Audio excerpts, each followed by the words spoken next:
આ બંને છે નેચરલ હ્યુમન ઇમોશન્સ છે, પણ એક બહુ સરસ કહેવત છે, anger is just one letter away from danger. એંગરની આગળ તમે ડી લગાડો એટલે ડેન્જર થઈ જાય.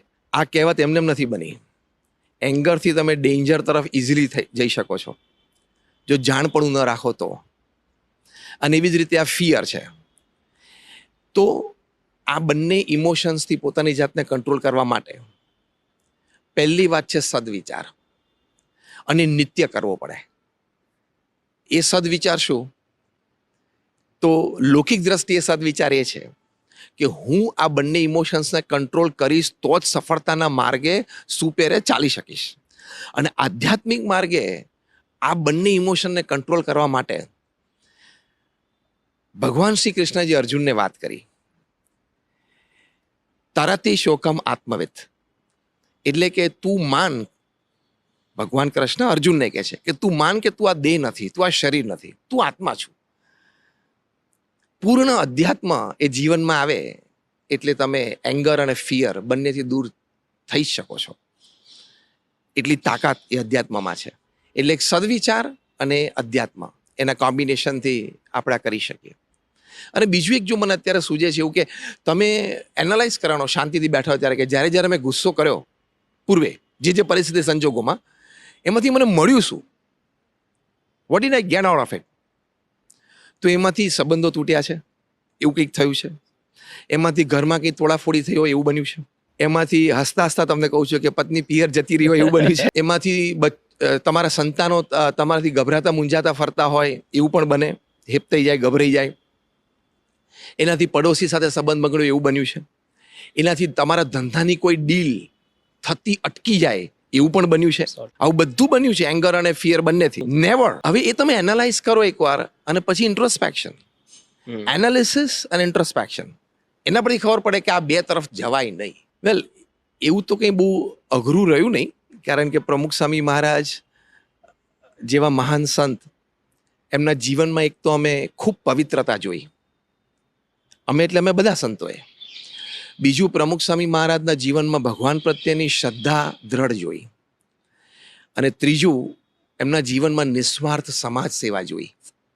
એટલે પ્રમુખ સ્વામી મહારાજના જીવનમાં 3 વસ્તુ અમે જોઈ. એક, અતિ પવિત્ર જીવન, બીજું ભગવાન પ્રત્યેની ભક્તિ, અને ત્રીજું સમાજ પ્રત્યે નિસ્વાર્થ સેવા ભાવના. એ 3થી અમે આકર્ષાઈને એમની પાસેથી નજીક આવ્યા.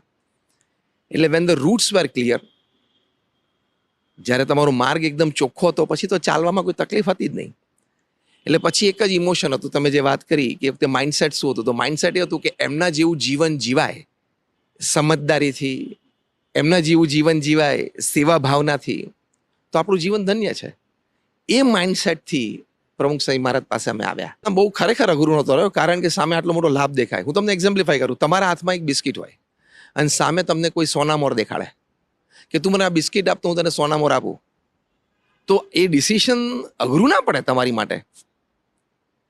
એમ તમે એમ કહો છો કે બી મિકેનિકલની ડિગ્રી એક બિસ્કિટ હતું, અને પ્રમુખ સ્વામી મહારાજ જેવું જીવન જીવવું એક સોનામોર હતી. એટલે ઇટ વોઝ સિમ્પલ, સાદાઈ. પ્રથમ વાત જો પ્રમુખ સ્વામી મહારાજના જીવનમાંથી શીખવી હોય તો એ સાદાઈ છે. બીજું, પ્રમુખ સ્વામી મહારાજના જીવનમાં ક્યારે અમે કપટ નથી જોયું. એમને કપટ જરાય ગમતું જ નહીં. એટલે બીજી વાત કપટ એટલે નહીં, માણસ હોય કંઈક, દેખાડે કંઈક, વર્તે કંઈક. એટલે more than the number of seasons and perhaps more than the number of days in a year, people have personalities. વર્ષમાં 365 દિવસ હોય, લોકો પાસે એનાથી વધારે પર્સનાલિટીઝ છે. એટલે પ્રમુખ સ્વામી મહારાજ જેવા અંદર હતા એવા બહાર, અને જેવા બહાર હતા એવા અંદર. આ મેં અનેક પ્રસંગોએ જોયું છે. એટલે જો સાદાઈ અને કપટ એમના જીવનમાં ક્યારેય નહોતું. ત્રીજું, નિસ્વાર્થ ભાવે ફળની અપેક્ષાએ રહિત એ પોતે પોતાનું નિષ્કામ કર્મ કરતા ગયા. તો આ BAPS જેવી સંસ્થા આજે 1300થી વધારે hospital, hostel, schools, colleges, community centres, સંસ્કાર કેન્દ્ર, હરિમંદિર, અક્ષરધામ બનાવવા, that too in a span of 45 years, is not a joke. આજે જમીન સંપાદનથી માંડીને આખી સંસ્થા ઊભી કરવી, એ આખું 45 વર્ષમાં 1300 સંસ્થા. એટલે પ્રમુખ સ્વામી મહારાજે દર 15મા દિવસે એક આવી નવી સંસ્થાની ભેટ સમાજને આપી. પછી એનું સંચાલન, એની વ્યવસ્થા, એના પ્રશ્નોનું નિરાકરણ, તો એની પરથી એક વાત ખબર પડે છે કે તમે નિસ્વાર્થ ભાવે નિષ્કામ કર્મ કરતા જ રહો, કેવળ લોકોના લાભાર્થે, તો natural forces have to be with you. કુદરત હંમેશા તમારી સાથે જ હોય, ભગવાન સાથે જ હોય. એટલે આવી થોડી વાતો પ્રાથમિક છે, એ કોઈ પણ વ્યક્તિ પ્રમુખ સ્વામી મહારાજ પાસેથી શીખી જાય તો જીવનમાં બે રીતે, એક લૌકિક પ્રગતિ પણ કરે અને આંતરિક રીતે પણ એને ઘણી બધી સ્થિરતા અને આનંદ રહે. તો આધ્યાત્મિક માર્ગે જ આનો ઉત્તર છે. હા, આટલી ઊંડી સમજણ અને સાથે સાથે આટલી જ વિશાળ વિચારધારા એ કેવળ ગુરુ કૃપાથી જ શક્ય છે. હું જે વાક્ય બોલું છું ને, એ ભારત વર્ષના સનાતન ધર્મમાં હજારો ગુરુ શિષ્ય સંબંધોની કહાની છે. તમારું અંતર પવિત્ર હોય છતાં એ પવિત્રતામાં દિવ્યતા ભરવી એ ગુરુ કરી શકે. એટલે પ્રમુખ સ્વામી મહારાજ પર એમના ગુરુ શાસ્ત્રીજી મહારાજ, યોગીજી મહારાજની ખૂબ કૃપા હતી હા, અને એમના આશીર્વાદથી, અને પોતે પણ આ જ વાત કરતા. હવે તમે એમના વિચારો જુઓ. હવે ધર્મ, ધારો કે આપણે એક એમના વિચારની વાત કરીએ, તો ધર્મ શબ્દ આવે એટલે કેટલી બધી વ્યાખ્યાઓ આપણા મનમાં ગુંજી ઉઠે. ધર્મ શબ્દ આવે એટલે કેટલી બધી વાતો આપણા અંતરમાં આવે કે કયા દ્રષ્ટિકોણથી એને મૂલવવો, એને સમજવો, Right. એને વર્ણવવો. રાઈટ. પ્રમુખ સ્વામી મહારાજ એક વાત સાહજિક બોલેલા, પરસ્પર પ્રીતિ પ્રસરાવે તે ધર્મ. વાહ, પરસ્પર પ્રીતિ પ્રસરાવે તે ધર્મ. વાહ. હવે તમે ઊંડાણપૂર્વક આનો વિચાર કરો તો આમાં બધા જ ધર્મના અંગો આવી જાય. રાઈટ, તો તમે જે કીધું ને કે અંદરનું એનલાઇટનમેન્ટ, જે શબ્દો તમે વાપર્યો, રાઈટ, રાઈટ, રાઈટ. એ અંદરનું એનલાઇટનમેન્ટ હોય તો જ આ શક્ય છે. અને દેટ કમ્સ બાય ગુરુ કૃપા. એટલે એમ તો પ્રમુખ સ્વામી મહારાજ સાથે અમે બધા સંતો ખૂબ રહ્યા છીએ અને એમના સાનિધ્યમાંથી અમે ખૂબ શીખ્યા છીએ. એમના સાનિધ્યમાં ખૂબ આધ્યાત્મિક આનંદ પણ અમે મેળવ્યો છે. એટલે જીવનની બધી અદ્ભુત સ્મૃતિઓ પણ છે. પણ ઘણા બધા પ્રસંગો બહુ હૃદયસ્પર્શી હોય. 1996ની સાલમાં હું પ્રમુખ સ્વામી મહારાજ સાથે ત્યાં વિદેશ ધર્મયાત્રા એમના દુભાષિયા તરીકે ગયેલો, એમના ઇન્ટરપ્રિટર તરીકે, ઇંગ્લિશ ગુજરાતી, ગુજરાતી ઇંગ્લિશ. અમે થોડા વહેલા ગયેલા, 15-20 દિવસ, મહિનો.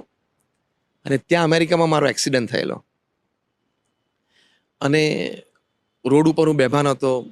મારા માથા નીચે આખું પુલ ઓફ બ્લડ હતું અને મારા હાર્ટબીટ્સ એકદમ ડાઉન થઈ ગયા હતા. એટલે ઇમરજન્સી હેલિકોપ્ટર સર્વિસીસ આવી, જે ટ્રાફિક પોલીસે મંગાવીને મને એરલિફ્ટ કરીને હોસ્પિટલ લઈ ગયા.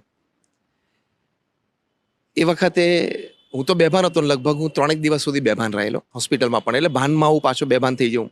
પણ પ્રમુખ સ્વામી મહારાજ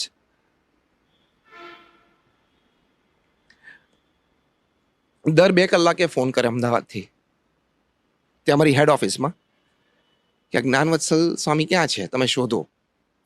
કારણ કે મારી સાથેના સંતો, સ્વામિનારાયણ સંપ્રદાયમાં જોડનો નિયમ હોય. પણ મને એરલિફ્ટ કરેલું અનકોન્શિયસ હતો, સાથેના સંતે કોન્શિયસ હતા. ડોક્ટર્સે એને આ સર્વિસ કીધું કે ના, યુ આર નોટ ઇમરજન્સી, તમે સાથે ન લઈ જઈએ. એટલે હું 2-3 દિવસ ક્યાં તો કોઈને ખબર નહોતી. પછી મને ખબર પડી કે પ્રમુખ સ્વામી દર 2 કલાકે ફોન કરતા હતા. અને પછી મારું લોકેશન મળ્યું ત્યારે મને એટલાન્ટિક સિટી જનરલ હોસ્પિટલમાં મને એડમિટ કરેલો હતો.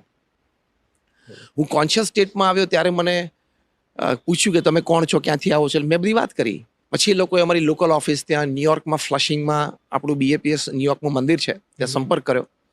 તે વખતે મારા પ્રેસિડેન્ટ હતા ડૉક્ટર KC પટેલ. ત્યાંથી એમને એટલાન્ટિક સિટી ફોન કર્યો. ત્યાંથી અમારા હરિભક્તોને બીજા સંતો આવ્યા અને પ્રમુખ સ્વામી મહારાજને ખબર પડી. એટલે પ્રમુખ સ્વામી મહારાજે ત્યાં ફોન કર્યો, નંબર આપણા હરિભક્તો પાસેથી લઈને. અને એક તો હું તો ફોન પકડી નતો શકતો, કોડલેસ ફોન હતો, એટલે કોકે પકડી રાખેલો, હું સાંભળતો હતો સુતા સુતા. કારણ કે મને રાઈટ બોડી ઉપર 6 ફ્રેક્ચર્સ હતા. એ વખતે પ્રમુખ સ્વામી મહારાજ પહેલું વાક્ય બોલેલા કે આપણું જીવન પૂરું થઈ ગયું હતું, ભગવાને આપણને નવું જીવન આપ્યું છે. એટલે આઈ એમ અલાઇવ બીકોઝ ઓફ હિમ, એમના આશીર્વાદ. અને પછી ખૂબ કેર કરી. અને પછી એ જ્યારે ન્યુયોર્ક આવ્યા ત્યારે ખૂબ પ્રેમથી મને ભેટ્યા, મારા આખા શરીરે એમને હાથ ફેર્યો. અને ડૉક્ટર્સ કહેતા હતા કે આની મેમરી બધી જતી રહેશે, કારણ કે હેડ ઇન્જરી સખત હતી મને, અને પગે પણ આજીવન ખોટ રહેશે. પ્રમુખ સ્વામી મહારાજે વખતે ખૂબ આશીર્વાદ આપ્યા કે અમે ભગવાનને પ્રાર્થના કરી છે અને ભગવાન સારું કરશે. Today I am normal.